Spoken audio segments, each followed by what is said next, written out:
ಶ್ರೀ ಗುರುಭ್ಯೋ ನಮಃ.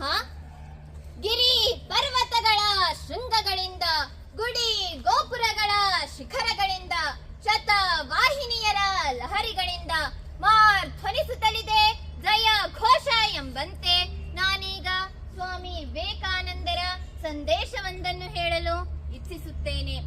ಬಂಧು ಬಾಂಧವರೇ, ಸ್ವಾಮಿ ವಿವೇಕಾನಂದರು ತಮ್ಮ ಸಿಡಿಲಿನಂತಹ ಬೆಳಕಿನ ತೇಜದಿಂದ, ಗುಡುಗಿನಂತಹ ಗರ್ಜನೆಯ ಝೇಂಕಾರದಿಂದ, ತಮ್ಮ ಹೃದಯಾಂತರಾಳದ ಒಲುಮೆಯಿಂದ ನುಡಿಯುವ ನುಡಿ ಮುತ್ತುಗಳನ್ನು ಕೇಳಿರಿ.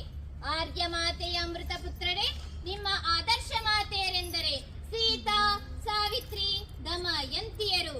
ಮರೆಯದಿರಿ, ಆರ್ಯ ಭೂಮಿಯೇ ನಮಗೆ ಸ್ವರ್ಗ, ಆರ್ಯ ಭೂಮಿಯೇ ನಮಗೆ ಪರಂಧಾಮ. ಆರ್ಯ ಮಾತೆಯ ಶುಭವೇ ನಮ್ಮ ಶುಭ. ಓ ನನ್ನ ಭಾರತ ಮಾತೆ, ಓ ನನ್ನ ಭಾರತೀಯ ಭ್ರಾತೃಗಳಿರ, ನಿದ್ರೆಯಿಂದ ಎದ್ದೇಳಿ, ಕಣ್ ತೆರೆದು ನೋಡಿ, ಕಿವಿ ಗೊಟ್ಟು ಕೇಳಿ. ಬಹು ಕಾಲದ ಶೋಕತಾಪಗಳು ಮಾಯವಾಗುತ್ತಿವೆ. ಅದೋ ನೋಡಿ, ಮಹಾಕಾಳಿ ಮತ್ತೊಮ್ಮೆ ಎಚ್ಚೆತ್ತು ಮೈ ಕೊಡೆ ಉಸಿರೆಳೆದು ನಿಲ್ಲುತ್ತಿರುವಳು. ಕೇಳಿ ಕೇಳಿ, ಜಯ ಘೋಷದ ವಾಣಿ ಕೇಳಿ ಬರುತ್ತಿದೆ. ಇನ್ನು ಆಕೆಯನ್ನು ಯಾರು ತಡೆಯಬಲ್ಲವರಿಲ್ಲ. ಈಗ ಪುರುಷ ಸಿಂಹರು ಬೇಕು. ನಮ್ಮ ನರಗಳಿಗೆ ವಜ್ರಸಾಣಿಯಾಗಲಿ. ಕಬ್ಬಿಣದ ಮಾಂಸ ಖಂಡಗಳು ಉಕ್ಕಿನ ನರಗಳೊಂದಿಗೆ ಮೇಲೆದ್ದು ನಿಂತು ಉಪನಿಷತ್ತಿನ ಸತ್ಯವನ್ನು ಅನುಷ್ಠಾನ ಮಾಡಿ.